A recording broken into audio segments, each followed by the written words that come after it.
Quark got a tympanic tickle from an amateur. Unlike Jadzia, Ezri Dax is left-handed.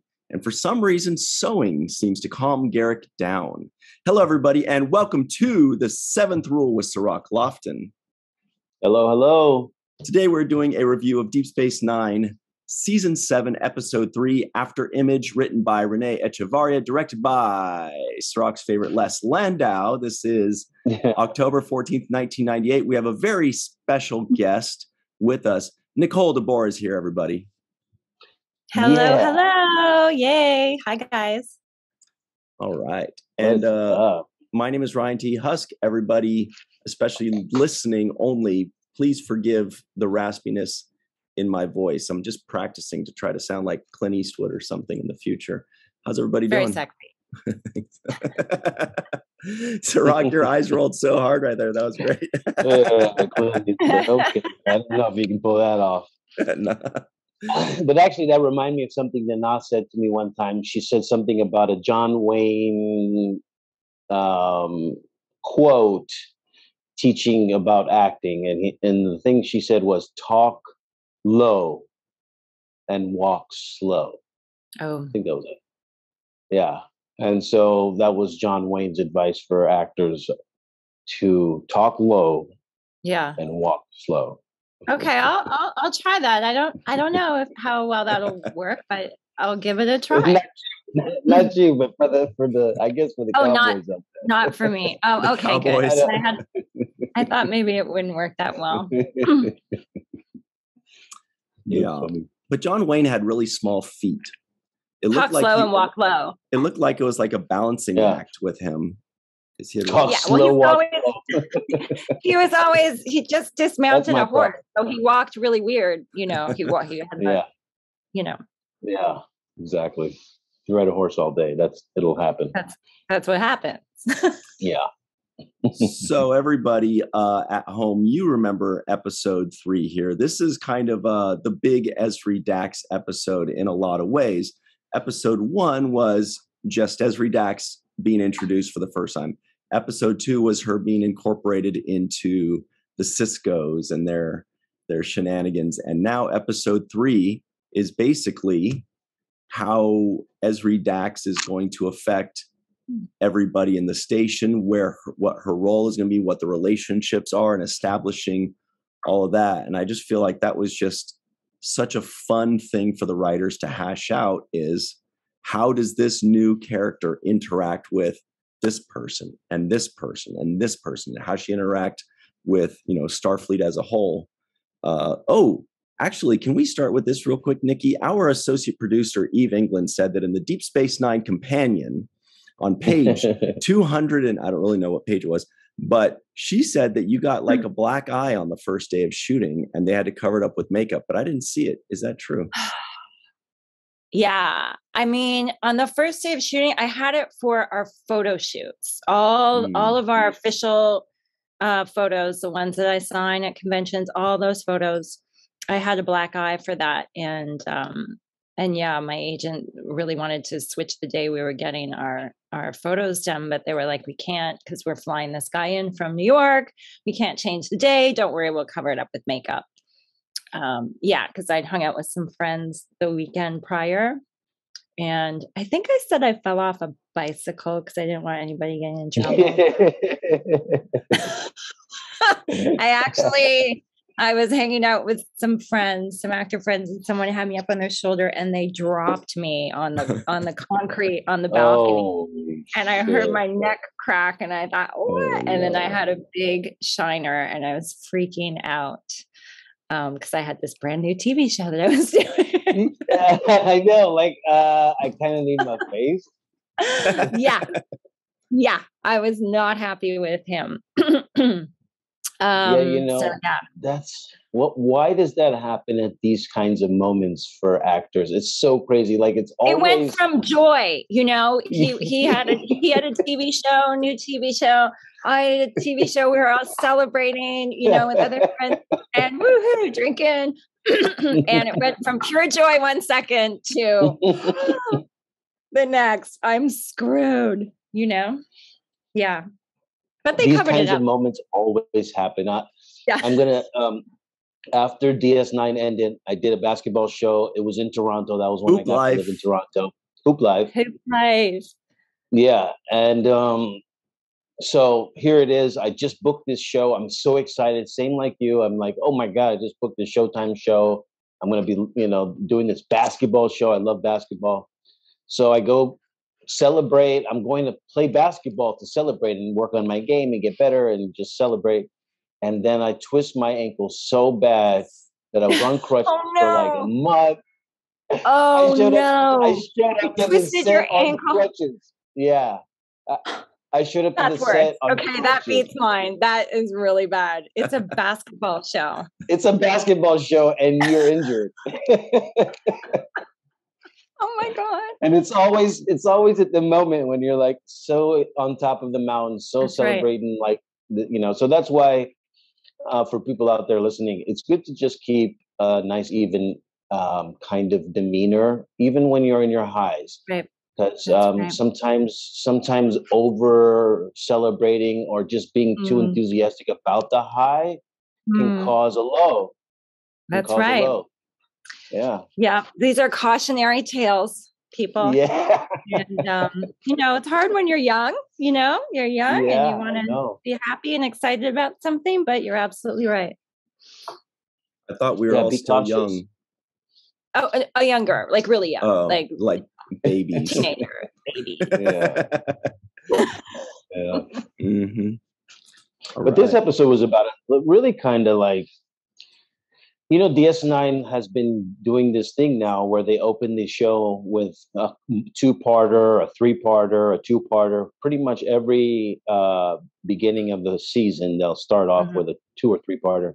And I feel like this is the third part of the 7th season, right? This feels like a trilogy almost for Ezri Dax. Yeah, it's true. Is that how they kind of pitched it to you in the beginning, or is this just like they didn't tell me anything? Cirroc, are you kidding? No. So did you see any of these lines or any of these material beforehand, like when you were auditioning, or did you just have the first episode that you did when you were auditioning? No. Yeah, the only thing I auditioned with was the scene with Quark where I'm sitting with him at the bar. And I'm like, don't get me any more confused. Is that in this episode or the one prior? Yeah, I think it's this one. Yeah, that's in this episode. Yeah. So it was that scene with Quark at the bar.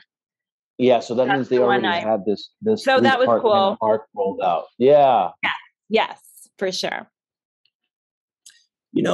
This was your first time working with most of the cast besides the glorious Siskos. Was there anybody that kind of jumped out at you when you were doing like one-on-one things, whether it was with Andy or whether it was with Dorn or whomever, or Julian, Sid? Was there anybody that kind of jumped out where you're like, you know what? I really like working with this person. This one makes it really easy. Everybody, because they were such professionals and such great actors, it was all kind of easy. Oh, I did want to say, Cirroc, when I did the last one with you, I was going off of memory, but then I came to watch this one and I watched the one prior. And when you and I are doing a little Ractigino scene, I did laugh out loud the way you looked at me and say, "You're a counselor?" Just like, I laughed out loud because you did that so well. And you're just so darn cute. You are so cute. That was a special moment with us. I loved that. Yeah, no, you were like, so what? Funny. And so I was like, oh, I didn't say that when we were talking. But that was really great the way you delivered that. I just was having fun already, with Cirroc, and like I say, every Brooks was amazing. I mean, as far as like real going out of the way to be friendly, I would say Armin Shimmerman, really went out of the way to say, hey, I'm here for you if you need anything. You can always come to me. And so that was really nice, But, I felt pretty good with everybody. The one bummer at the whole thing, I really never got to work with Renee very much, Renee Aubergenois. And because he had that makeup, which was just, must have been so miserable. I know he's miserable. Yeah. I mean, Yeah, I could never do it. I could never do it.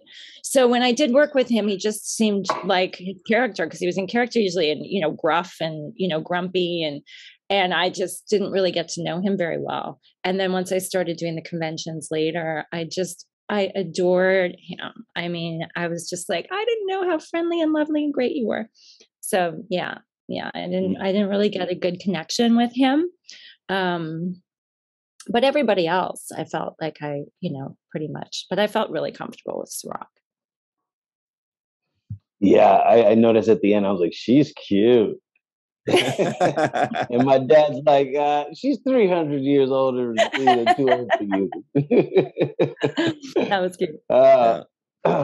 But you know, this episode dealt with a lot, mostly with mental health.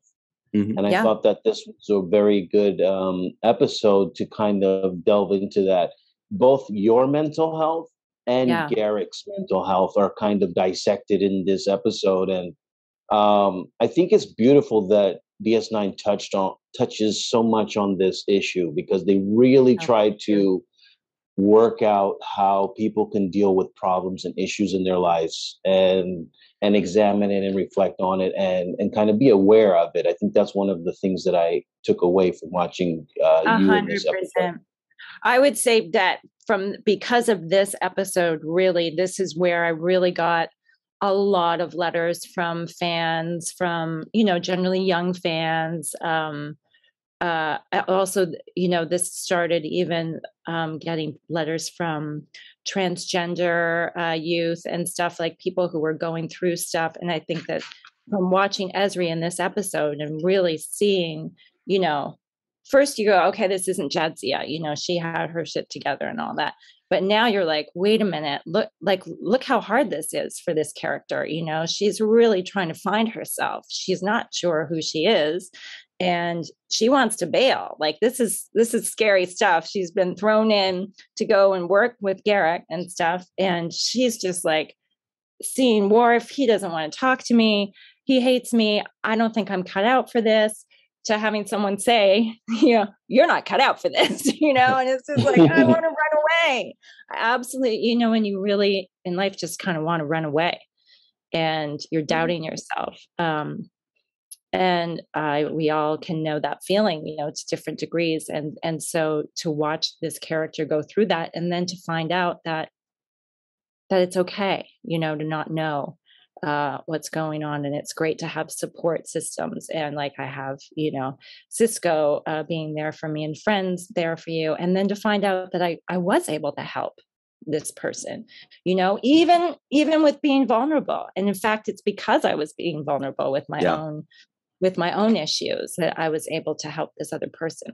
And so I think that those are really important messages, you know, that the writers had there. And it's really why I ended up having so many fans saying that Ezri Dax, that character, was so special for them and really helped them a lot.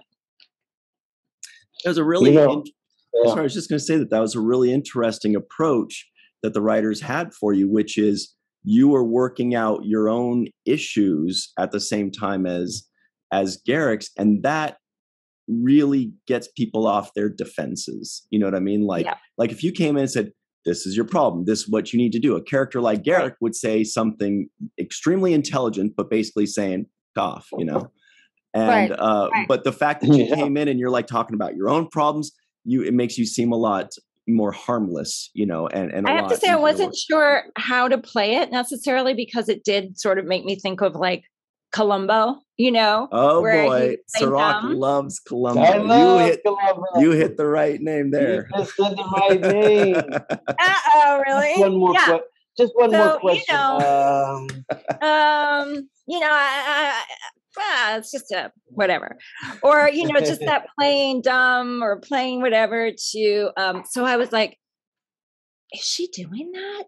No, I don't think she's really that savvy in this moment, because her head's just too messed up, you know? And I was like, well, maybe some moments she is, but some moments she's not. So I really remember like thinking about that for the Garrick scenes.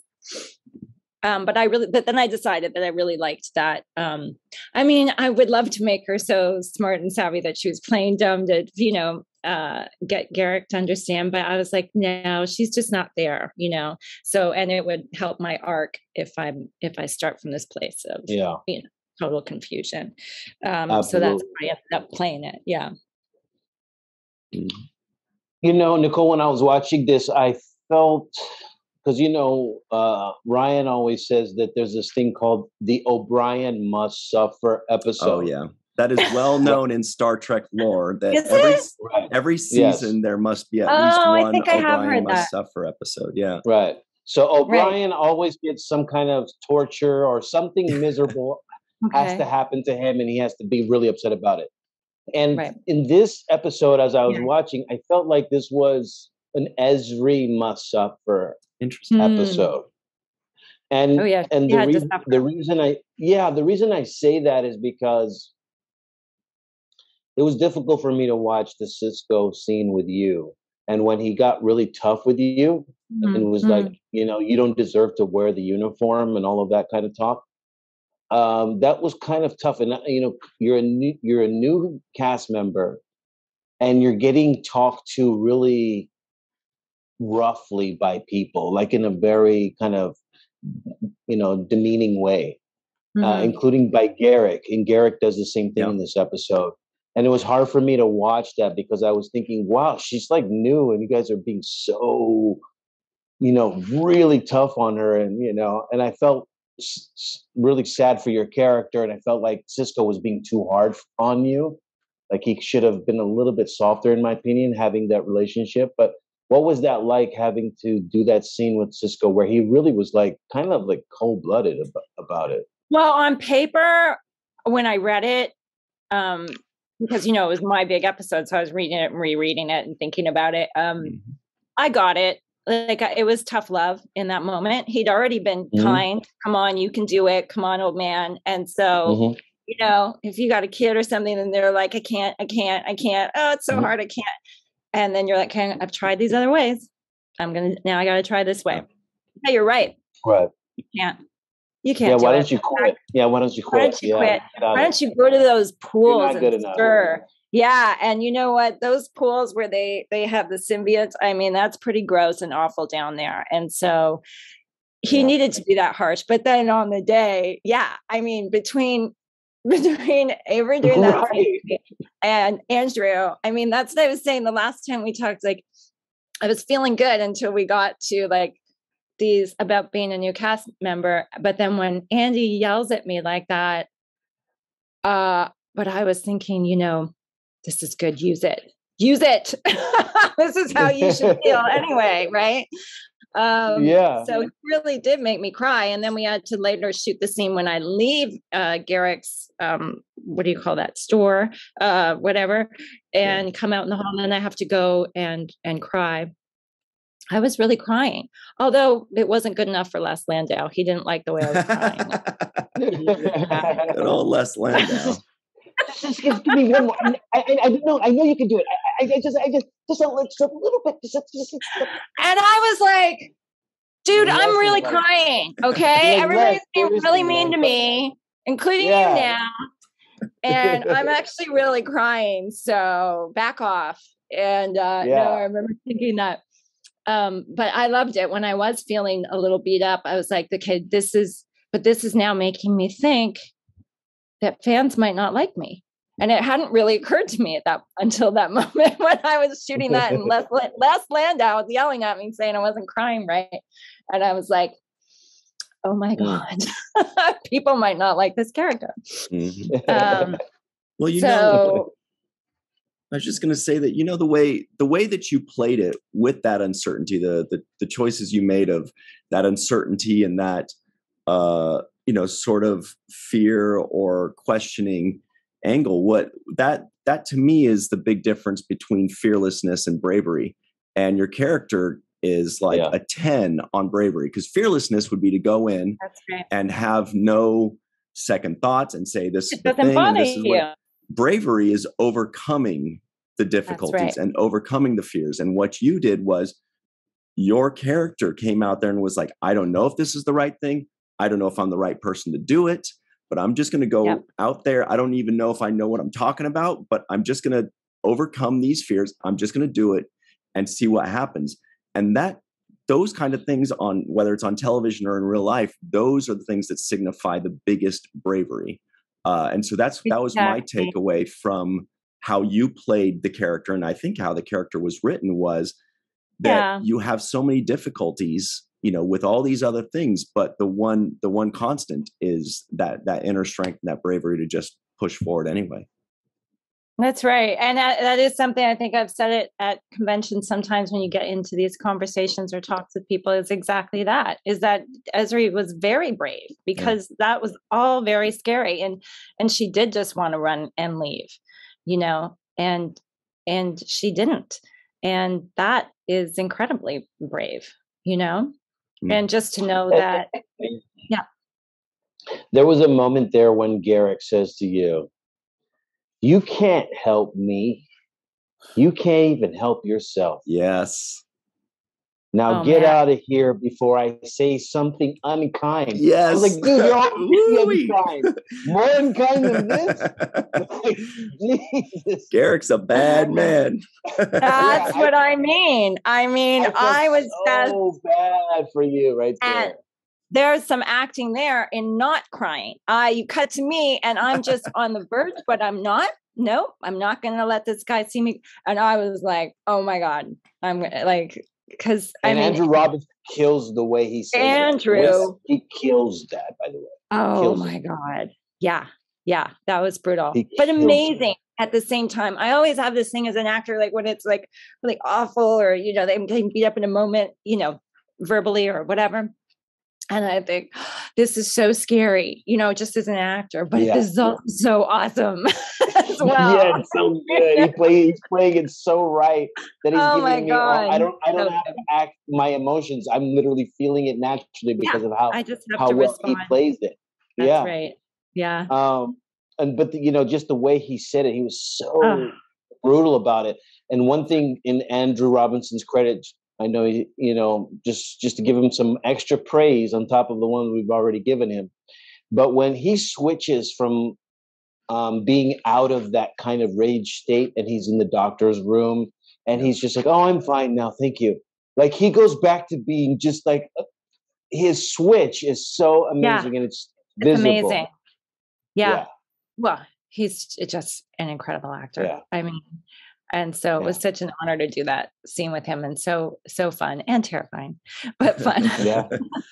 Well, this is really fun, and time flies very quickly.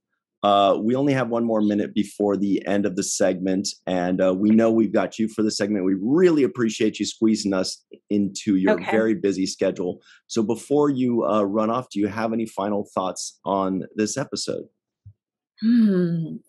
Just sort of that stuff that we talked about, that I think that this episode was a wonderful gift from the writers for myself, for Ezri, to really show who this character is. This is why we've gone this way in the casting. This is why we've gone this way in the writing, and not having another Jadzia. And I think that made sense from this episode, on. And then the resolution between you and Worf. Yes. Like, to me, it was so awkward with you guys in the beginning. Now I feel like, okay, there's some kind of like terms of understanding, like we're gonna move forward. I love how you hit Quark with, "Is Worf here?" And he's like, "Oh yeah, let me get out of here." Oh yeah. I did think my line to Julian, where I was like, if it hadn't been Worf, it would have been you. I thought that was a little. Yeah. That was a little much. I thought the same. I was like, whoa. We're going to talk about that in the second segment. Yeah. Because I thought that was kind of like interesting for you to bring up, because it's like saying basically you would finish second in the race, right? And it's like, that's the biggest carrot to dangle in front of a guy. I know. I don't know what Ezri was playing out there, but it was kind of weird. Bravery. I know. So mental health. Yeah.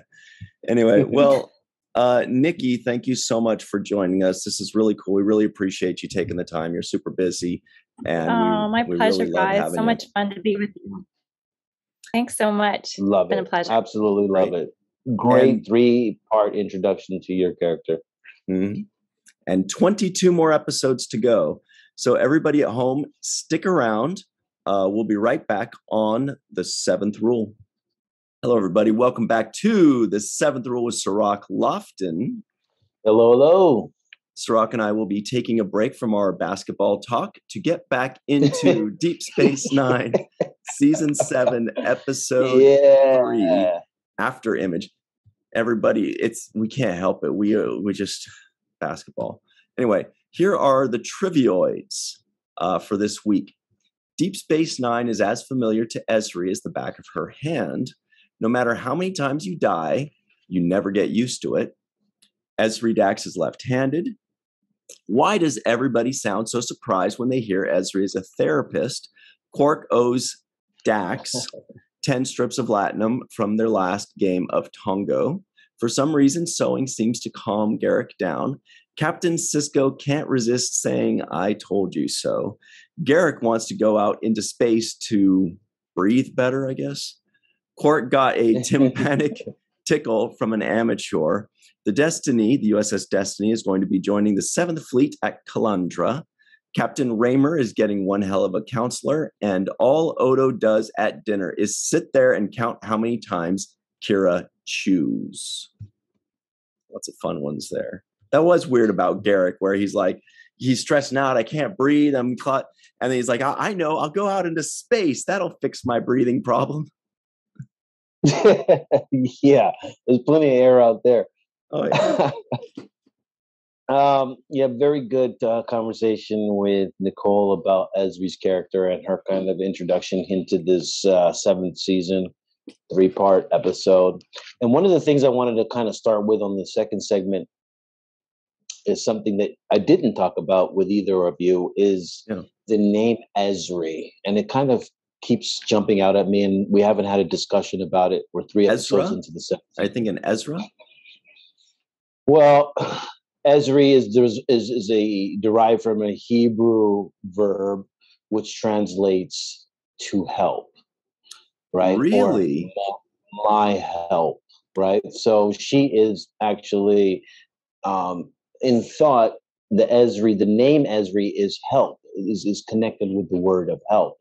And as you can see in this first 3-part episode, she's kind of there to help transition from the end of Jadzia to the beginning of this new kind of dealing with her loss, and also dealing with her kind of reemergence on the scene. So it is a Hebrew name. It is in the Old Testament. The oldest time you can find it is in Chronicles 27:26. So it is, once again, just like all of the theme in Deep Space Nine, particularly, they use a lot of the biblical narratives and biblical themes to names, for example, to kind of project what sentiment they want the character to embody. Benjamin being a prophet, Joseph his father, which is like Mary and Joseph of Jesus. It's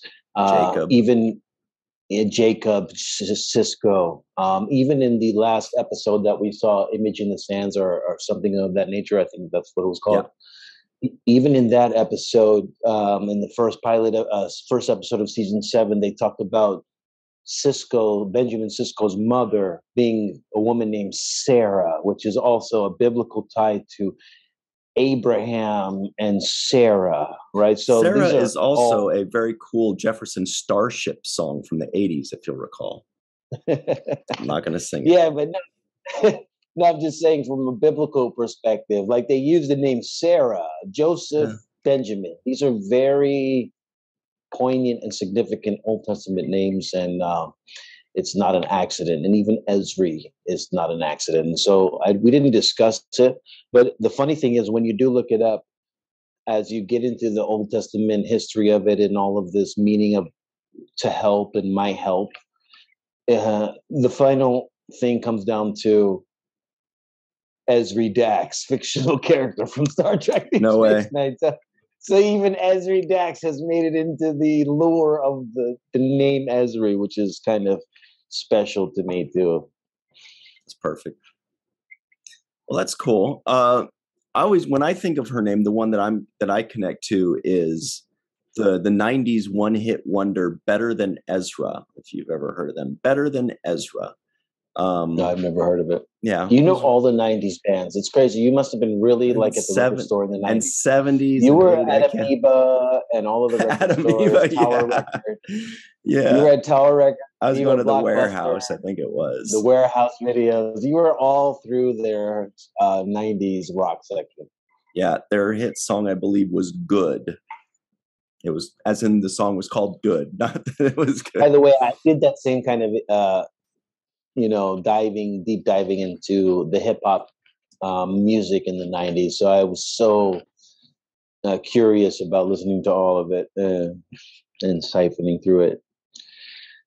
But, one of the things we talked about with Nicole before we got back on again was the use of pronouns, right? And gender pronouns. And, Deep Space Nine does so many things that, are way ahead of its time. And this episode, I'm sure, probably aired in 98, right? Somewhere in 98. October 14th, 1998, I believe. Okay. And so in 1998, this is over 24 years, going on 25 years ago. Yeah. This episode talked about gender pronouns and pronouns in general, and Ezri uses this phrase. We discussed it with Worf. No, they discussed it. Oh God, these pronouns are going to drive me crazy. And I just want, this is written by Renee Echeverria, Ira overseeing everything, and just the writing staff with Ron Moore and everybody that we've talked to, Robert Wolf.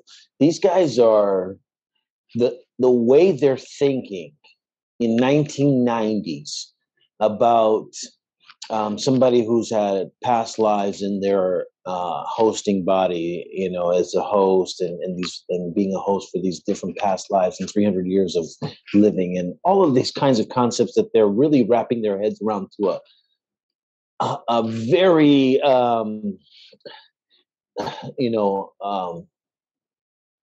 a micro detailed degree. They're not just saying, oh yeah, this is a guy that shapeshifts. They're actually saying, this is a guy who shapeshifts, and these are the issues he's dealing with.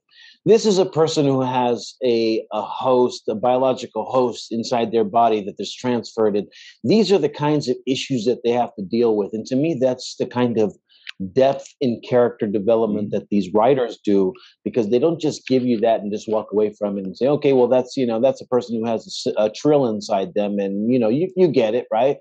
It's more like, this is a person who has a trill inside them. These are the issues that they are faced with. These are the kinds of awkward situations they will be put in, dealing with their ex-husband and this and that and all of these past lives and friendships. And, are they guilty for a murder that happened in a past life? All of these kinds of crazy issues. And to me, that is what makes this writing so dramatic, so exceptional, is because they don't just give you something as a throwaway. They really dive deep into these issues and give you things like pronouns, being difficult to kind of get around and being able to grasp these kinds of concepts. So that's one of the things that I really give the writers credit for, seeing these concepts way ahead of their time. Yeah, and it's a real knack to be able to not just come up with characters, not just to say, hey, how would this character, this strange character, or this character with a strange situation affect regular people, right? That's how most of us would think. But to your point, they're going beyond that and saying, what would it be like or feel like to that character? What would that character be going through? Not just, here's a character, isn't this interesting? Isn't this weird? It's more interesting to see this character from their perspective, like what life is actually like. And to your point about pronouns, there was also another instance that was similar, even before that, maybe it was called The Sword of Kalis. I think that maybe that was the episode in which the three Klingons come to visit Jadzia Dax, if you'll recall, Kor, Koloth, and Kang. And I think it was Kor, but I don't remember. But he comes up and he goes, she says, "Hey, it's me, Dax." And he goes, "Curzon." And he grabs Curzon. And she's like, "Well, it's Jadzia now." And he doesn't say, "What?" He goes, "Jadzia." And a lot of people found, a lot of,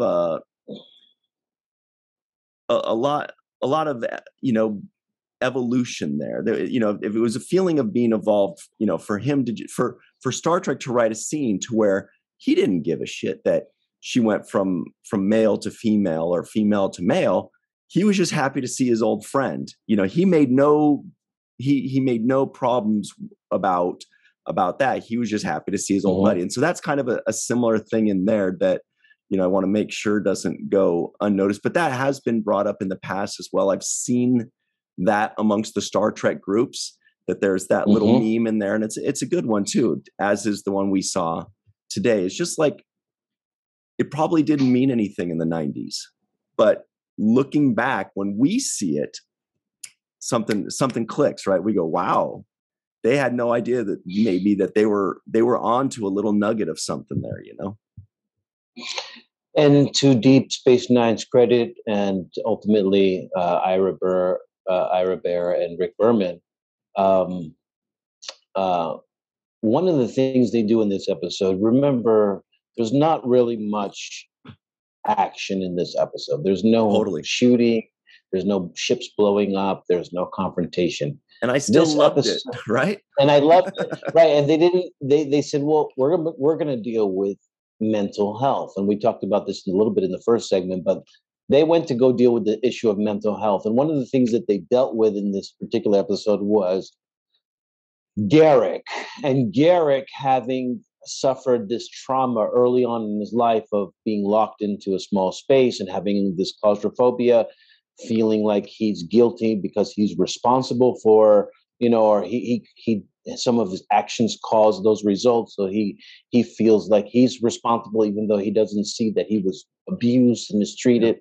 And this is the kind of scenario that a lot of people who have been in abuse, whether it's sexual, whether it's physical, whether it's in a relationship with somebody, or it's in a vertical relationship like parent, child, or pastor, follower, or boss, employee. They always blame themselves. They always have that kind of guilt. Yeah.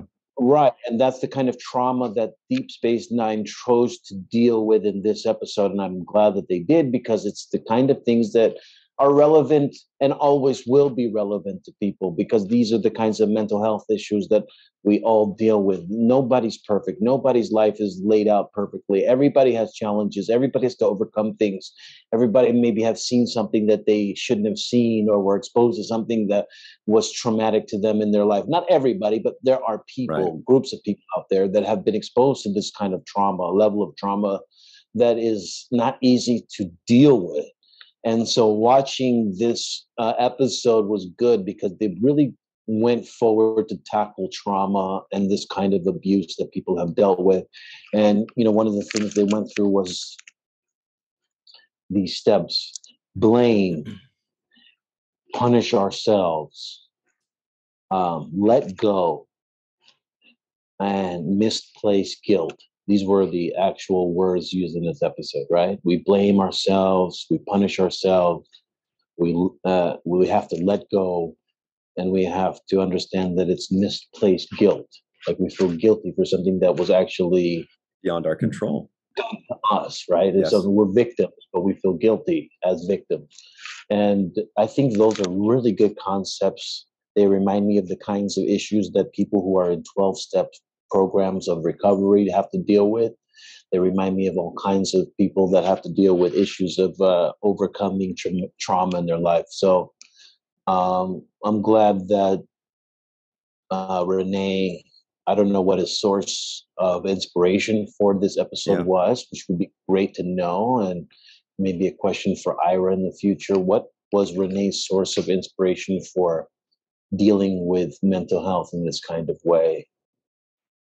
Yeah, or a question for Renee, if we could ever get him on the show. I think it would be great to have him sometime, because he's written a lot of episodes and we've never had a good conversation with him. So that would be great. But yeah, I thought the same thing. I wonder if that was super collaborative, like if everybody in the room came up with these terms and with these ideas, and then Renee just wrote out the episode, or if they gave more general ideas and said, all right, you got this, Renee. Go do what you do well. Yeah. Very beautiful things in this episode. I love the irritation that I think Garrett was masterful in this episode. I thought he was fantastic performance. I love when he told the guy, don't stand too close. I can't breathe. Like, get away from me. Like, he was all over that guy, and, feeling that heartbeat and all that stuff was crazy. And there were some shots that I really liked directorially from Les Landau, particularly the airlock, banging on the airlock door scene where they kind of panned out from the out exterior of the ship. I was picturing that they're just outside on the stage. All the lights got to be off. I couldn't help but picture how they worked that and how they made it look so good. Right. And it looked good, right? I mean, I thought I was outside watching Garrett trying to get out, bust his way out, and it felt good. They did a baseball on the desk scene for Sisko, which was kind of awesome. Just every time I see that baseball on the desk, there's a little level of comfort. Like, I know everything is okay. Right. Do you feel That's that exactly what it is. Yeah. Because we've seen when things are not okay, that baseball is either not there or it's in the hands of an enemy. Right. So when I saw that baseball, there's a level of comfort when I see it's resting in its little placeholder, sitting there nicely. Just, Sisko's walking behind the desk. He's like, yeah, I'll take your questions. And I told Nicole, I felt like Sisko was, that tough love is it's hard to watch tough love, right? I mean, parents have to do it all the time. They have to tell their kid, if you're not home by such and such time, then I'm going to lock the door and you have to sleep out on the street or find a place to go, right? Yeah. And that's kind of tough love. Like, you don't want to see a kid sitting out on the street, sleeping on the balcony, but you also have to let them know that, I'm not accepting you just kind of making your own rules. There's rules that we're going to lay down, and I can see you making bad decisions. And then if you're going to continue on that path, I have to put consequences into effect. And to me, that's what Sisko was doing with Ezri in this episode, kind of like saying, okay, well, if you're going to be like this, I'm going to give you tough love. I'm going to put consequences into effect. I'm going to write your, letter of transfer. I'm getting you out of here. You don't belong here and wearing this uniform. But that was tough love, but it was hard to watch. But, Sisko was also, before that, he still showed some of that playfulness with Ezri in this episode, where it struck me again. I was like, Ezri is really the only character other than Jake that I've seen Sisko get playful with. And I'm like, that is such a great writing and acting choice for him to address her differently, because it's a different character. And because this character needs to be addressed differently. Jadzia was, sure, she was young and sure she was a little inexperienced, but she was still wise. She was still strong. Ezri had not gone through the preparation of getting the symbiont in her. So she was totally unprepared. This is not a situation that she's ready for. And so Sisko kind of handles her with kid gloves, then gives the tough love, but clearly he's got a vested interest in how he treats her. He's not just treating her like any other person. And it was really interesting to see him again be playful with her when she was, doing the headstand, and he's just kind of coming down and be like, what are you doing? I was like, this guy is so freaking cute the way he talks to her. Yeah.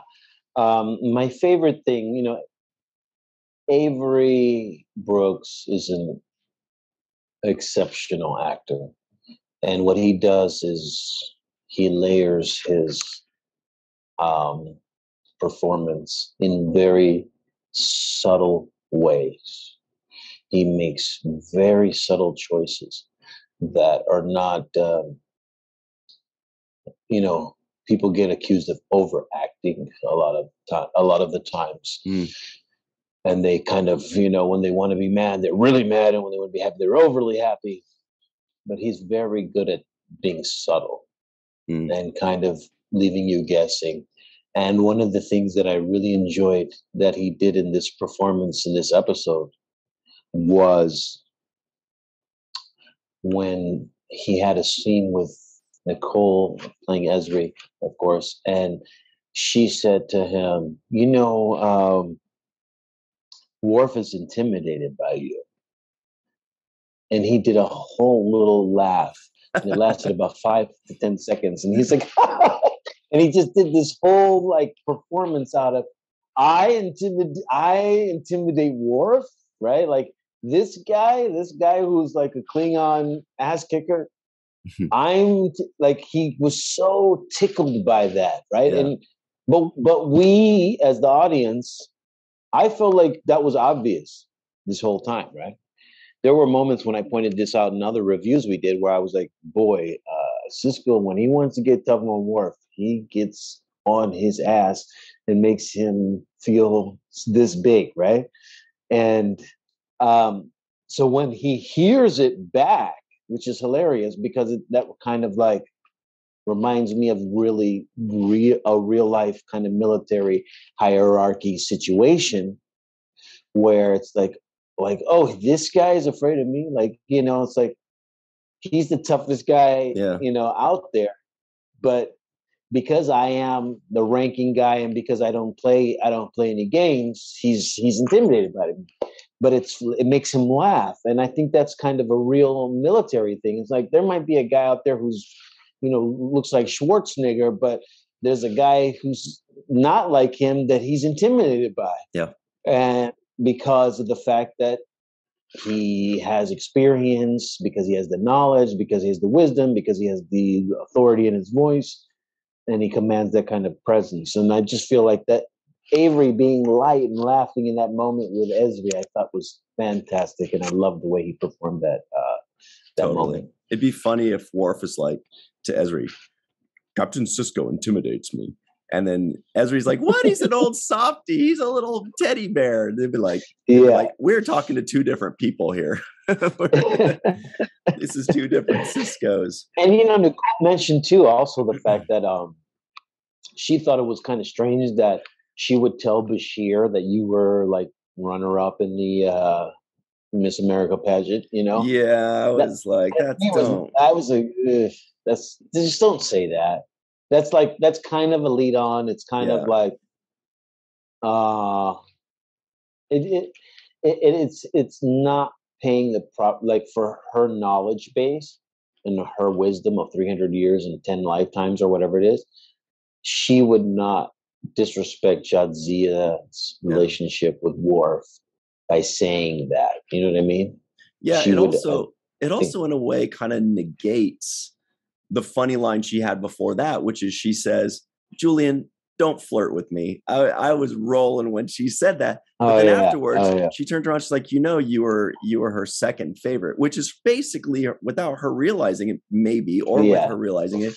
She's kind of saying, she's going like this. She's going, no, stop flirting. Don't do, Yeah. She's kind of like, don't flirt anymore, but give me a little bit more, like keep it coming. Yeah. You still got to. And that's what I get out of it. And then the fact that, just the fact that I just think it's too early for that, having given the fact she hasn't resolved with Worf yet. I think if, just as a instinct, you would resolve something with Worf. You would say, hey, look, let's close this out and close out the tab. Let me give you the check. Right. And then I would say something like that to Bashir if I was available and clear and I've cleared the slate. But having unresolved issues that major, where the guy just saw his wife die and then he sees a reincarnation of her, he would have to have some closure, and she would have to be aware of giving him that closure before laying a hint down like that to Bashir. Yeah, that's exactly it, is that her symbiont still being in somebody that shares her name almost takes away his closure. It's got to be really hard to have that closure if part of that person is still alive, standing right in front of you and using the same last name. And that's why when she goes, "Hello, Worf," and he goes, "Ensign," that was great. And then she says, "Don't you want to talk to me?" or whatever. He says, "You are not Jadzia. Jadzia died and went to Stovokor. I don't know you, nor do I wish to know you." I was like, damn, this guy just chopped her up. We do only have a couple minutes left here. Yeah, he says that, but then he wants to fight everybody who talks to her. Yes. Like, you can't have it both ways, bro. Yeah, we've all been there. We've all been there. We're like, no, I don't want to talk. You better not talk to her. You better. You know what I mean? Like, we've all been there before. I don't know you. And then he's like, "Yo, if you talk to my girl, bro, I swear to God." That was Worf acting very human. I do want to point out real quick that we had a couple, it's been a while, but we had a couple Trekkian names. We had Idanian Spice Pudding and Finalian Toddies Hot. When, Julian was in a flirt. Yeah. But yeah, we'll talk a bit more about this. We still got a lot more to toss around, so we will do that on the free-for-all when we come right back. But before we do that, let us make sure to give a very special thanks to Homer Frizzell, Dr. Anne-Marie Segal, Eve England out in Wales, Yvette Blackman, Carmen, a.k.a. Skillet, Tim Baum, a.k.a. Grandpa One, a.k.a. Bubbles One, TJ Jackson Bay out in Missouri, Bill Victor Arukin. The Whisper One.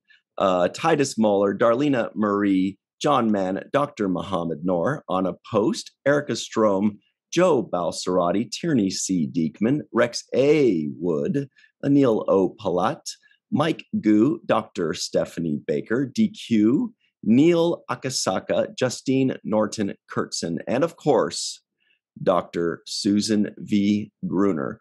Everybody stick around for the free-for-all, and we will be right back on the Seventh Rule. Hello, everybody, and welcome back to the Seventh Rule. Today, we are joined by Cirroc Lofton. Hello. Ryan, don't forget the T, Husk. Hell yeah. Don't forget it. Yeah. We have Grandpa One, who occasionally is also known as Bubbles, with or without the one. Dr. Sue Gruner, if you have a bug, she wants to know. Mike Gu is in a car in Los Angeles. Someone else may be joining him shortly. We hope so, but 2 for 1. Awesome. Hello, Mike. Good to see you. Quite. And bringing the smiles, Malissa Longo. Hi. How's it going? And then out in England, let's call it Wales, we have Eve England. Hello. Okay, if we have questions about reptiles later, we have Dr. Mohammed Noor. Oh, Well, all right. And GDS Goldu Scott Jensen. good evening. And then we have an uncle to be, present day uncle TJ Jackson Bay. Nicely done. Tierney C. Diekman, the board queen, is in the house. Welcome, Tierney. And I'm Homer Frizzell. Okay, Ryan, over to you. Actually, that guy behind you, Homer, kind of looks like me from behind. Oh, yeah. The little gold neck. It does. Just noticed that. Don't know who that is. All right. So, okay, we've got a lot to talk about today. First of all, did you guys catch all the NAMs? Besides the 4 different DAX hosts, I caught 2. Did you guys get any? No. In addition to Jadzia, I got 1. Jadzia. Well, yeah. And I also got Garrick's dad. Yes, yes, A plus. Also, Jake Sisko guesses the IMDb score. No. Man, I haven't looked.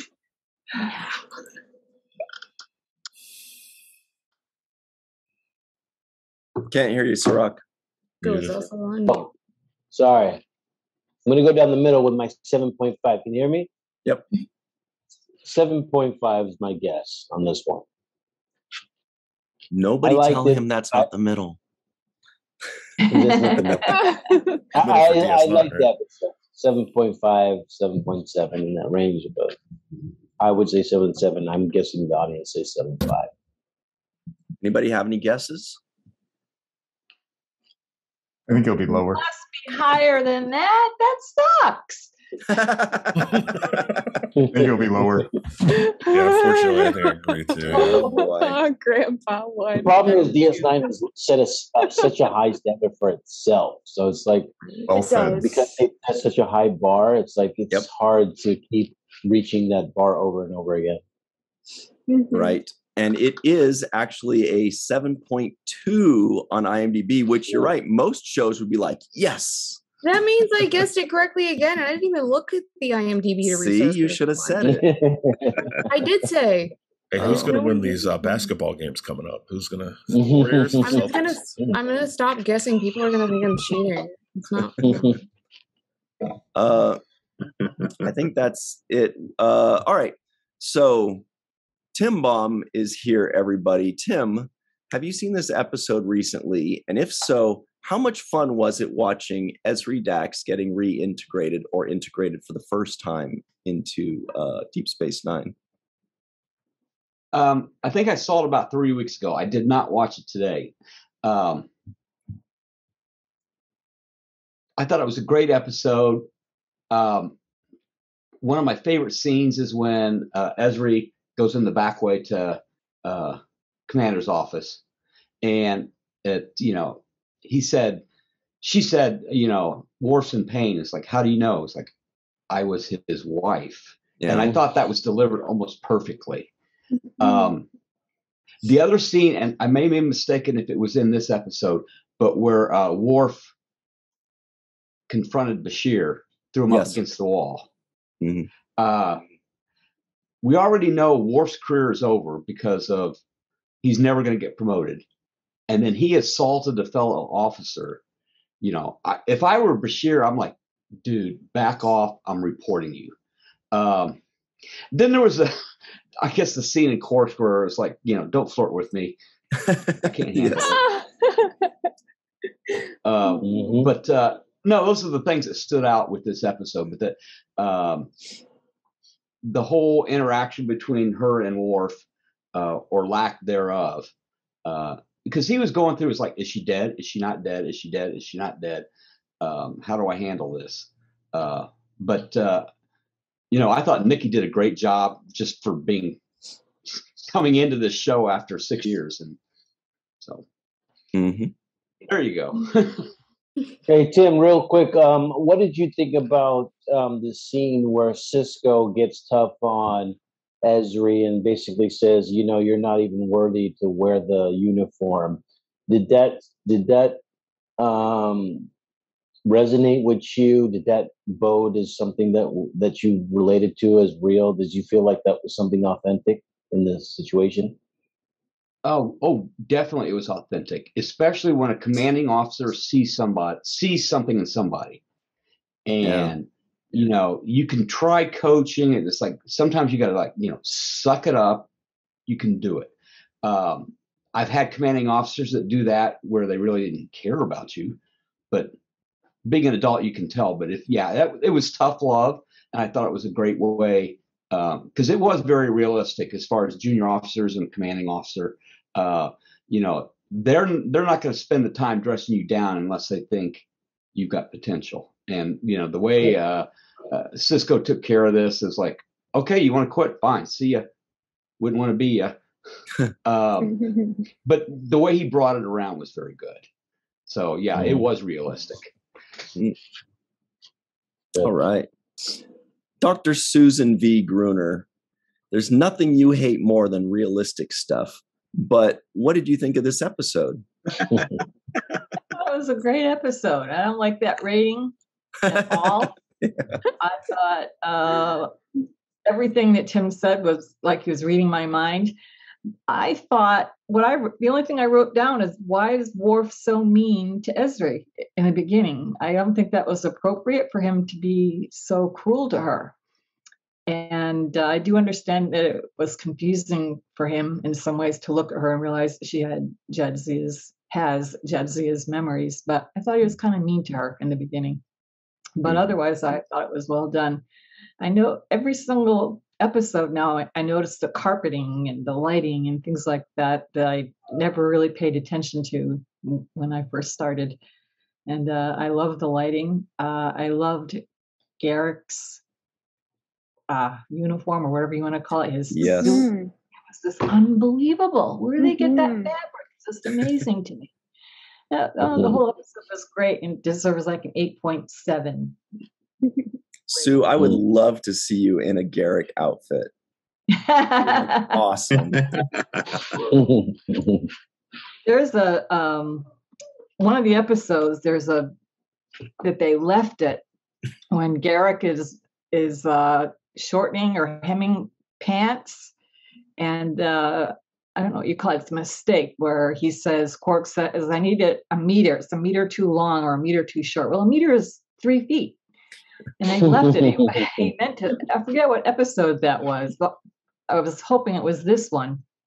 But yeah, no, the fabric that they use for the Ferengi are fabulous. Well, for even the tie, when he was hanging that dress up when he was talking to Ezri, even the fabric of that tie was cool, that scarf or whatever it was.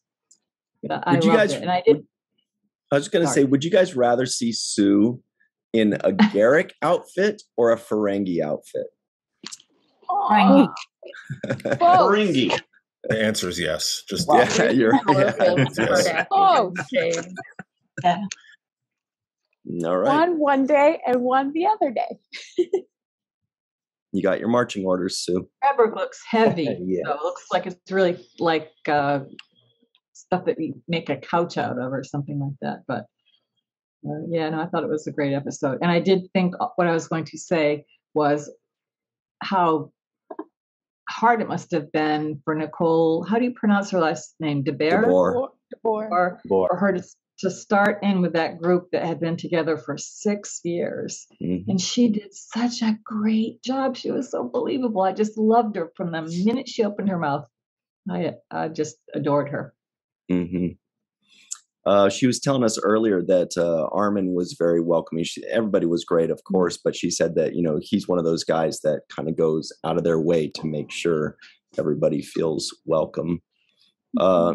Speaking of somebody that makes everybody feel welcome, Mike Goo is in his car making everybody feel welcome right now. Have you seen this episode recently? And if so, what'd you think? I have. I watched it yesterday afternoon, and I loved it. Everything, like Sue said, both guests have essentially read my mind and said everything. I also loved just the fact that kind of like the new Strange New Worlds episode, that it's about psychotherapy and counseling, and that there's this analogy that she draws with her own issues with space sickness and the other Dax, and then the claustrophobia and Garrick being locked in that closet or willingly locked in that closet. That whole thing is fascinating to me, and continues the pattern of DS9 looking at these issues that are very deep and resonant. So yeah. Mm-hmm. Do you remember the episode where Garrick first showed his claustrophobia when he was in that tight, cramped space and the Breen was there? What episode was that? Wasn't that when they were in the prison, wasn't it? Yeah, yeah, but I don't remember. First real more talk. Yeah.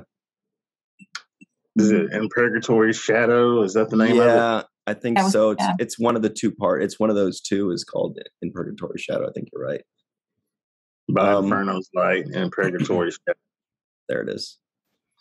All right. So everybody stick around. Mike Goo may have a second visitor with him. So we'll see how that goes. Malissa Longo, no visitors allowed except for the cat, who just gets pissed if anybody shows up and takes her limelight. What do you think of this episode? I really like this episode. I think it's a realistic portrayal of this person who is familiar with the surroundings, but is still a stranger to the surroundings. So it would be a confusing time for her, not only for her, but everyone in the crew. And I think the way that they each deal with their feelings about it is different. And that's believable too. And how they approach Ezri is different from each other. And it would be confusing for Worf because he believes that Jadzia is in Sto-vo-kor. But how is she in Sto-vo-kor if she's still part of Ezri? So it would be confusing for him. But I also think that he is a bit hard on her. But, grief, wreaks havoc on people in different ways. So he gets kind of a pass, but I love when O'Brien comes into his quarters with the bottle of blood wine and Worf goes, "Oh no, not again." Oh, and how cool was it when Worf swung his batleth and hit that little pot? What kind of aim is that? That was amazing. I know.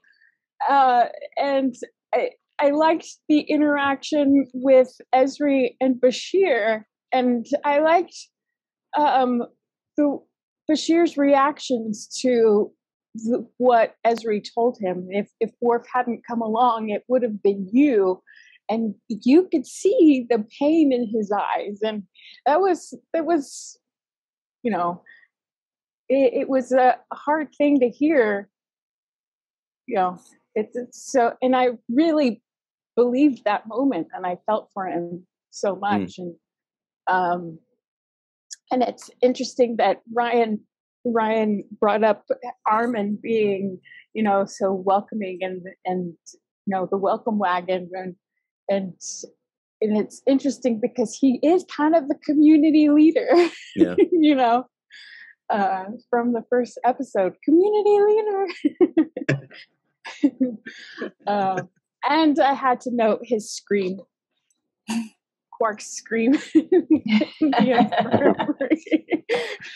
Right, we didn't cover that, where they pulled that weird junk out of his ear. It's a feather. Oh, it's just a feather? For a tympanic tickler, or a tympanic tickler or something. Yeah, tympanic tickler. Yeah. He said, "Don't get it done by an amateur." Yeah, that's what I sort of remember. It's like amateurs. Yeah. Well. And Garrick was amazing, of course. Oh yeah. Well, now speaking of which, when I saw I didn't even notice that was a feather. When he pulled that out, I thought that was just what the British call crisps, right, Eve England? Wow, Homer hated that. He is just livid that was right now. pretty bad, Brian, even for you. There are like 4 people shaking their heads right now. Yeah. Well, Eve, what did you think of the crisps or the episode?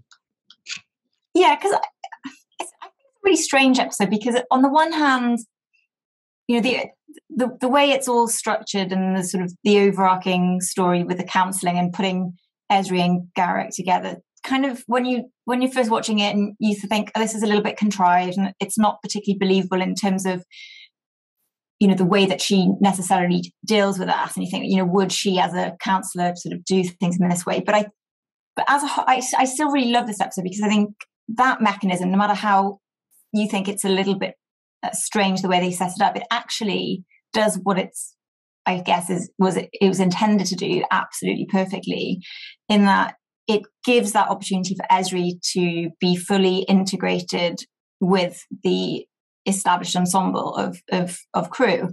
And what I particularly love about it is how you just have, which is quite unusual, especially in more recent episodes, is you just have so many different one-on-one conversations between different combinations of characters, which was just so refreshing, and kept it really pacey.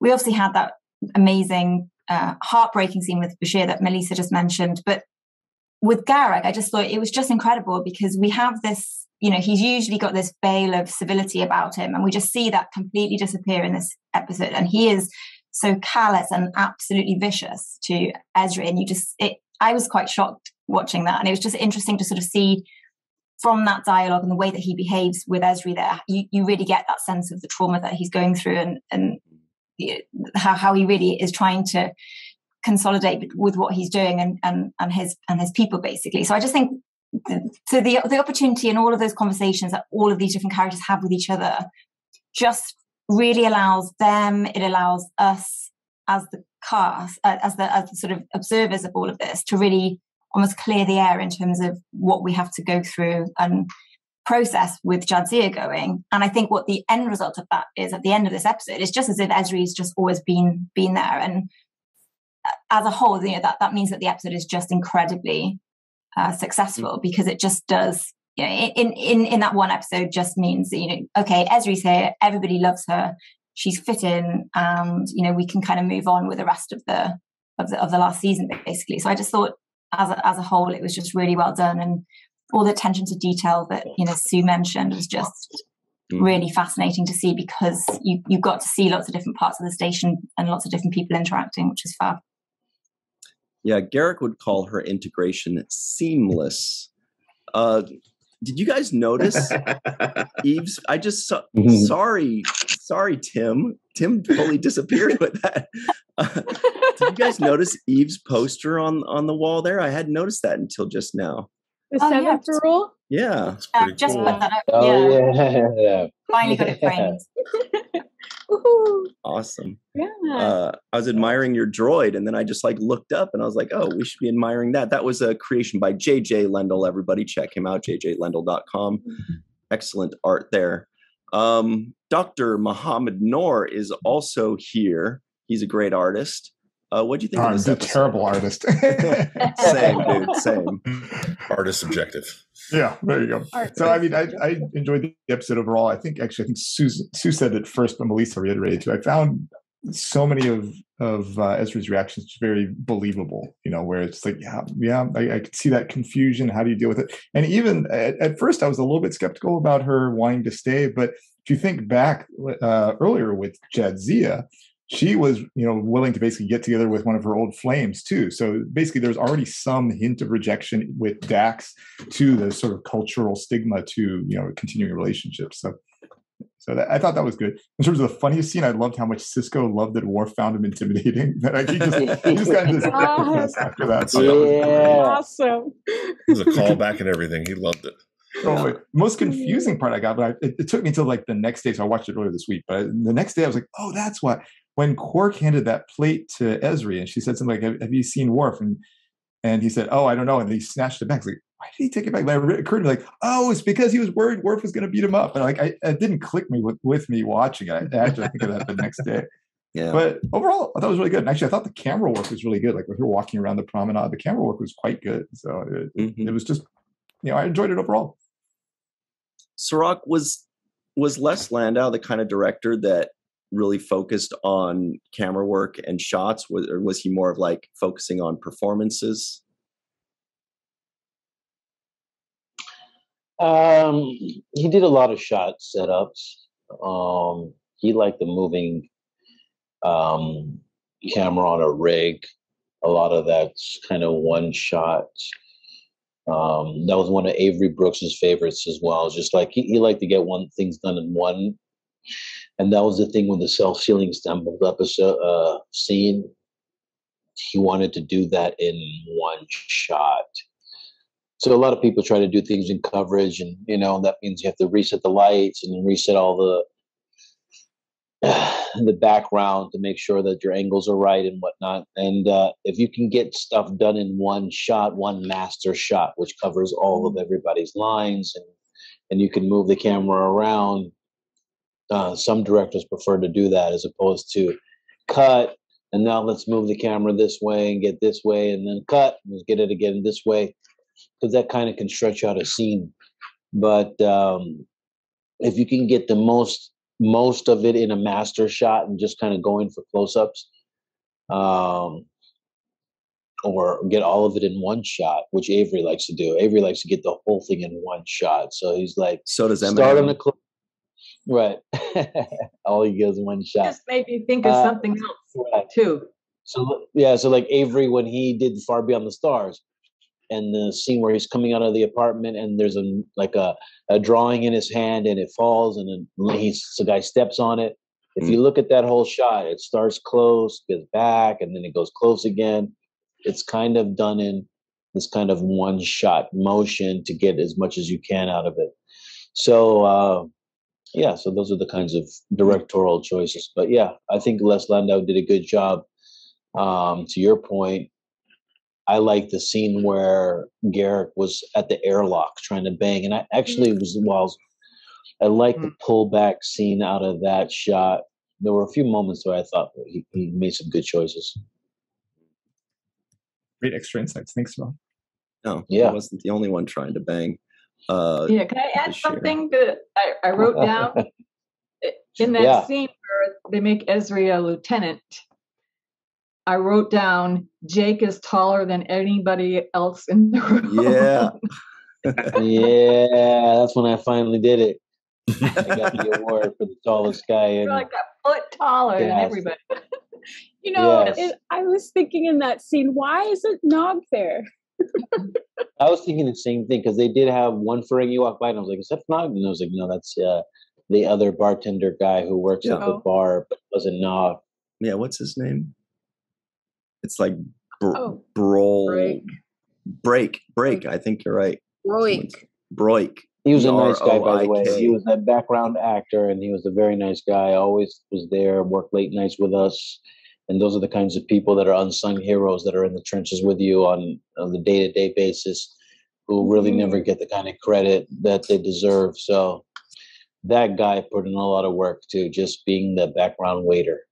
Because he had to get into Ferengi makeup, maybe not just as long, but pretty much just as long. Another guy that is pretty much a foot taller than everybody is Galdu Scott, everybody. So he feels you. He feels you I there, feel Cirroc. Yeah. 100%. How'd you feel about this episode? You probably loved it, right? I did love it. I loved it a lot because it was almost all character development, pretty much. Yeah. Like Muhammad had said about that smirk on Sisko's face when he had found out that he intimidates Worf. It's good to see Sisko laughing too, because there's so much heavy all the time, and for him to take such joy from that, which is perfect too.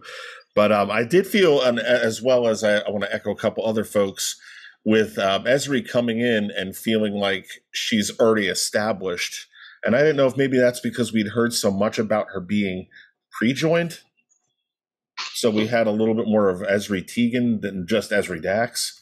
And I feel like maybe that might have had a little bit helping out with it there. But man, she came in and hit the ground running with everybody that has known these characters for so long, and I thought fit in so seamlessly. But particularly with the Garrick stuff, because Garrick has done a lot of like absolutely terrible things, but I think making Ezri cry was probably the worst that I'd ever seen, because you could just see her holding it, just keeping it in, and then as soon as she gets out of sight, she just breaks like that. And then back around into the party at the end, I thought it was great that he came over and he was like, gotta kind of say I'm sorry to her. And the first thing that she says is, I hope it's not too crowded in here for you. Not thank you, not any of this other stuff, not any of the, immediately she was compassionate towards him. And I think that also made her character that much more likable, and you want to accept her even more, is that right away, the first thing out of her mouth was that. So yeah, I think that 7-2 was a little low as well. So I'm with Sue. Let's go 10. We can fix that. Dikembe Mutombo was 7-2. Everybody, they deserve better. Stephanie. Oh no, not in my house. Homer Frizzell, he's here because he introduced everybody. How do you feel about this episode? Wearing a cool Enjoyed it, Captain man. Nog Forever shirt, by the way. Yeah. It was fun. There are a couple things I would have been interested to see how they could have been done differently. One of them would require an entire rework of Cardassians. And the other one is like, I would have liked to have seen Worf maybe get called on pushing Bashir up against the wall, and the genetically modified guy kicks his ass. You can't keep doing that kind of stuff. But speaking regarding Cardassians and reptiles, I know that they're cold-blooded reptiles, that is, and so they don't sweat. And I'm just curious if there's been an alien race in Star Trek where they're actually truly reptilian and they're characters that can speak, and they show the kinds of things that we got to see from Garrick, or how it would be done. So in the very beginning scene, you know, we're getting this claustrophobic thing. He's at Quark's. We have this people around him. But if I'm O'Brien or Bashir, especially sitting at this table with him, he does not look well. I mean, he's sweating bullets, and you're like, they should say, "Are you okay?" But it's for our benefit. So I'm just curious if how that would be done. It's kind of like, hey, turn down the heat in here and I'm good. Yeah. Which that was a confusing nitpick. Odd. Yes, it's a confusing nitpick. So reptilian, but more mammalian than not. Mm-hmm. This is a sweat glands question for Muhammad. That's right. That's why Muhammad showed himself out. He's like, I don't want the sweat. I don't know talk. where this guy, Mr. Frizzell, is going, but I want no part of it. Okay, that's fine. No, it was a lot of fun. I did also, as people have said, I enjoyed the Sisko scene with Ezri about Worf, and then also, I mean, Andy Robinson just bringing it. And Nicole, like right there, toe to toe, and that was so powerful. Yeah. What do you think Cardassian toes look like besides gray? Yeah, we never. I don't know. They don't sweat, or maybe they do. Like that. Like talons. TJ Jackson Bay has a really cool background with Nikki behind him. How you doing? How much did you love this episode? I love it a lot. And I watched it. I think I watched it earlier today, and I liked it a lot more than I ever have before. And I mean, I always liked it, but I really love this episode now because we get to see, you know, Garrett kind of go on this journey and just kind of come to grips with you know where he is in the stream of history, you know, in relation to his people. The first thing I have to call out, kind of like Homer and a few others have mentioned, is Andy Robinson and Nicole de Boer's performances were top notch in this episode, and it just amazing to watch both of them go on their journeys as they kind of interact with each other.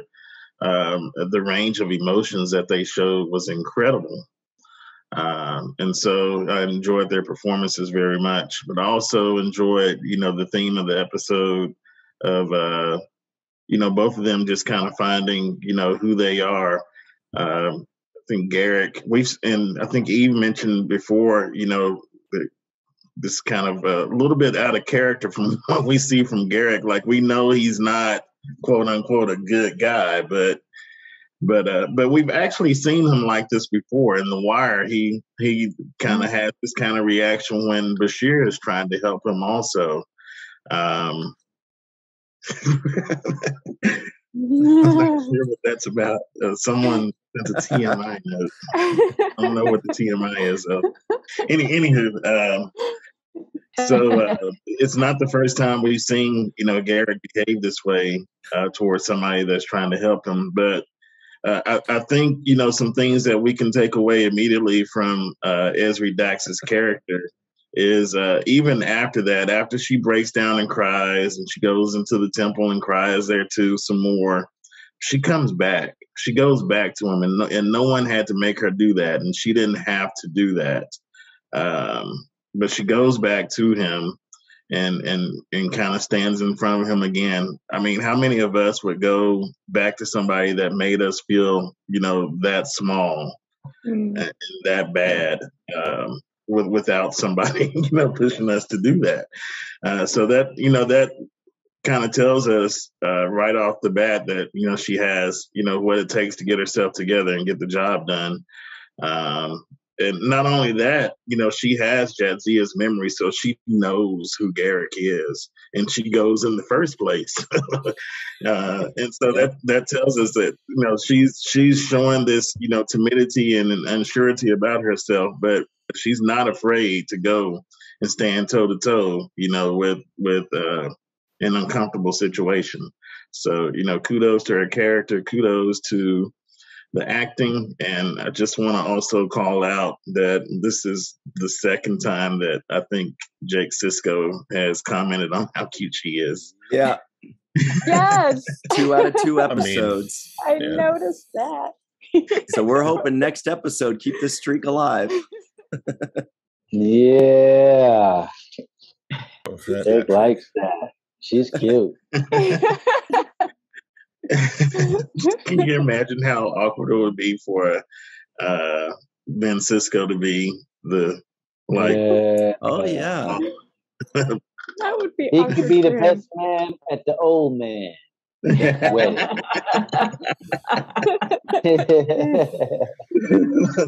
So Jake's basically like, get out of the way, Kira. There's a new flame in town here.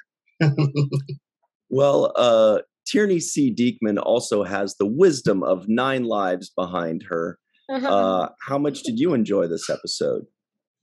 Oh, thoroughly.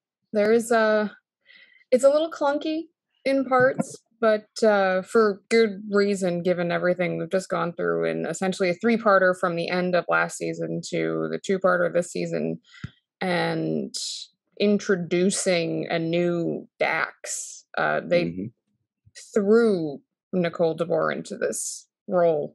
And it could have possibly been done a little bit more delicately, but given how they had 6 seasons to introduce us to Jadzia and build her character from the ground up subtly, and Dax, they did a pretty damn good job.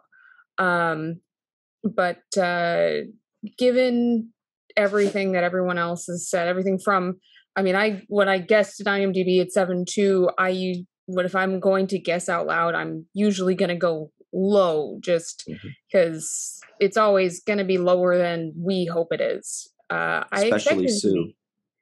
Well, yeah, we're always going to want to 10 it, but I expected it to actually be more like a 7.4, even 5 or 6, given that it's so important for Ezri, and it's a good Garrick episode. I mean, this is Garrick, and I love a Garrick episode, and I like seeing episodes of any show that smartly delve into character flaws, because that builds the realism of any character. No person is just black or white. Again, this is good about DS9 character building.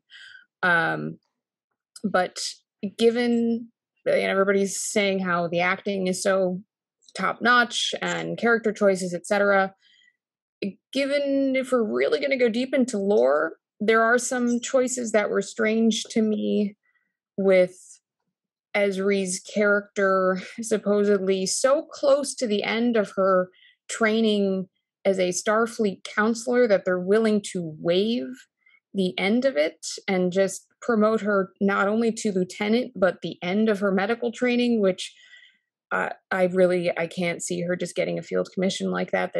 That is very unbelievable to me, but again, it's sci-fi. But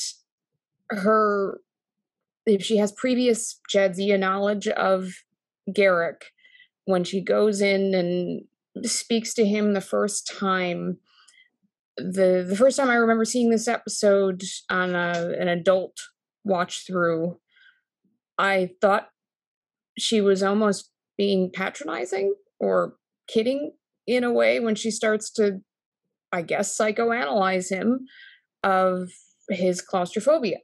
It seems like a bit of an odd performance, and about her space sickness in turn as she's assessing herself at the same time.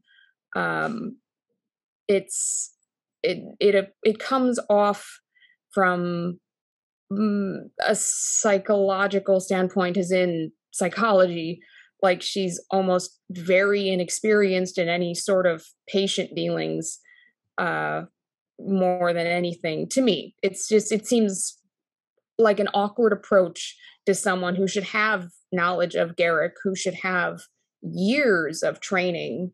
I would hope they're giving them years of training as counselors, especially if she's taking over for an entire station. I mean, at least Bashir has a whole staff.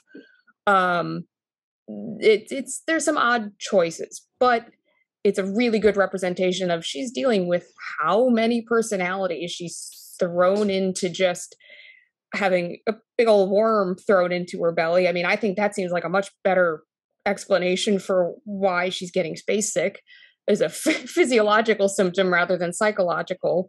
Whereas, Garrick's having a physiological symptom from a, ultimately maybe psychological cause with his claustrophobia and panic attacks. There's a great representation of panic attacks here with him in the bar, closing it in. You see it from an outside perspective. You see him exhibiting kind of sweatiness, uncomfortableness. Everybody's closing in around him. And then in his shop, you hear kind of the ringing of the ears, the heartbeat getting louder, when you're having an actual panic attack, things shut off from around you. Like, there's some great aspects here of performance, but some things just seem very strange. As an experienced counselor, she'd already just taken a leave of absence to figure out what the heck's going on with her life. She'd gone to Trill to figure this out, and Trill is probably up in arms right now dealing with their own crisis, because I would think if they're willing to put Dax, the Dax symbiont, into an ensign on a starship just to save its life,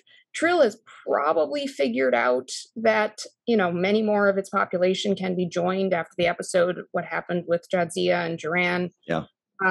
So they're probably dealing with a lot of their own upheaval, trying to figure this out, maybe trying to help scandals from breaking out. They've probably done all they can for her. She can't get any more help.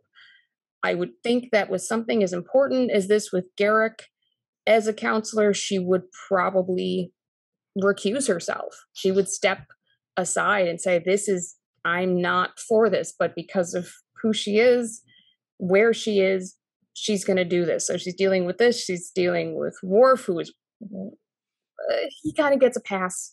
Grief. If you try to empathize with that situation, even though he's thinking with his ridges the whole time through this bruteness that he's got going on. And yes, the first thing is he assaults a fellow officer. No, he's done. Bashir should go right to Sisko. There's so much stress happening, but overall, it's a great way to just kind of fall in love with Ezri and get that, yeah, she is still Dax. She's still gonna have Dax in there with all of these other personalities that you do know about. And she is a different Dax, a very different Dax. She is young. She is unsure of herself.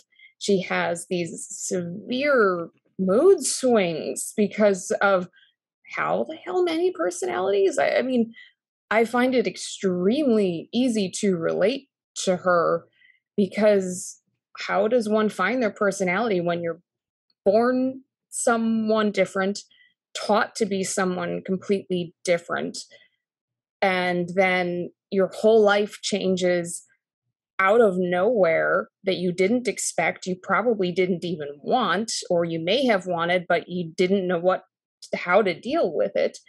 And then it happens yet again, and it's so much more than you could ever imagine. And not only that, but she's a foot shorter than she was before, and in a completely different situation. And she's dealing with grief of her own. Like, that's a hell. So we go just right into the season with a new Dax, and Nicole de Boer does a wonderful job with it, as does Andy Robinson. I mean, you can't not love him. So between the two of them, yeah, it's a darn good episode when it all comes down to it, even with some ridiculous, inexcusable Worf behavior, but he seems to just kind of get away with whatever he wants because he's Worf. And well, you know what? Apparently, one of the end of that scene that was cut out was afterwards. Worf whispered into Bashir's ear and said, "Snitches get stitches." So that's kind of like that's why he got I would away love with it. to have seen Bashir just take him down. Yeah, but that's Worf. You know, they've been in trouble before from the Bar Association, if you remember, between Bashir, O'Brien, and Worf. So I think that's why he just sends O'Brien to handle it instead of going. Yeah, like we got him. Yeah, and I think Bashir is smart enough to realize that Worf is grieving, and this is a huge, wrench in his life to have this person that he sent off to Stovokor back in his life again, and that's confusing. Speaking of back in his life again, everybody, Dr. Stephanie Baker has joined Mike Goo in his car. Welcome, Stephanie, to LA. Have you seen this episode recently? Yes.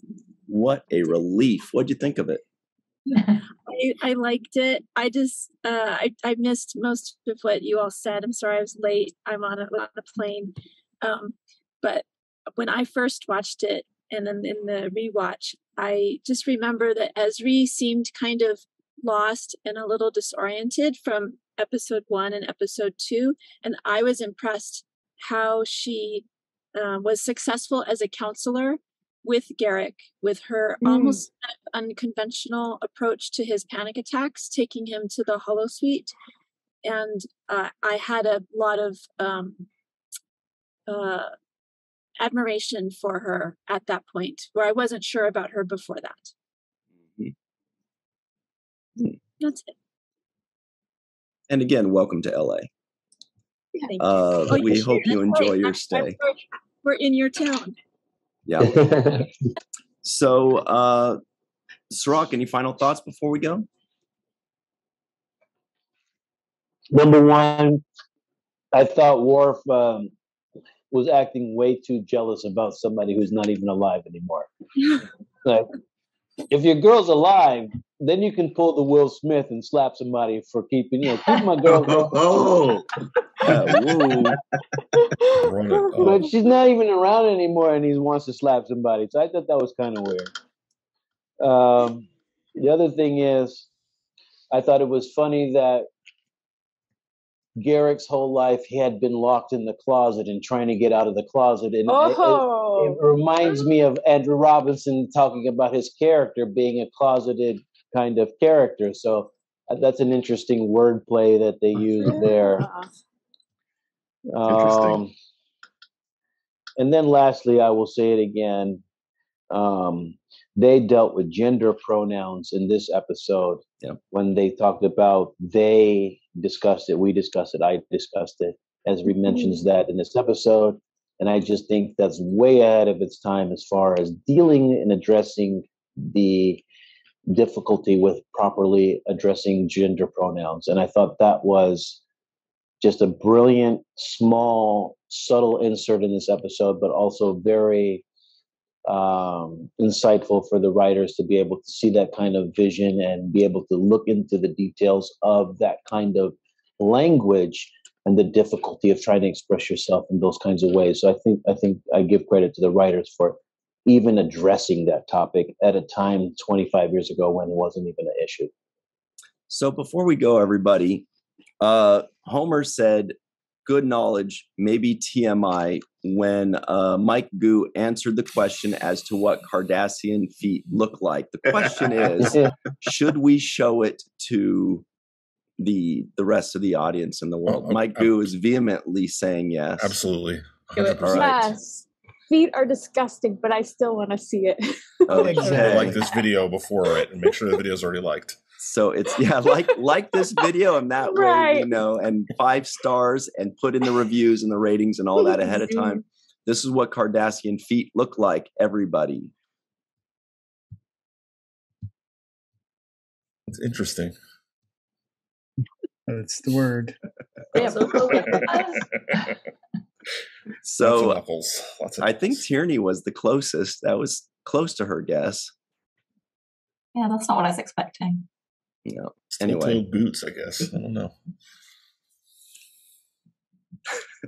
How come no one's noting the cloacas, but they're all going "Yee" about feet? Yeah. That's exactly what it was. Yeah, that's. We're gonna have to move on. Everybody, thank you so much for joining us. Thank you, Sue, Stephanie, Mike, Melissa, Eve, Goldu Scott. Oh, actually, Goldu Scott, you could have just told us what you look like. Now we know what you look like. Oh man, the secret's out. Homer, TJ, Tierney, and Grandpa One. Thank you, everybody at home, for joining us. For Cirroc, myself, and Aron Eisenberg. Thank you so much, and we'll see you next time. And always remember the 7th rule.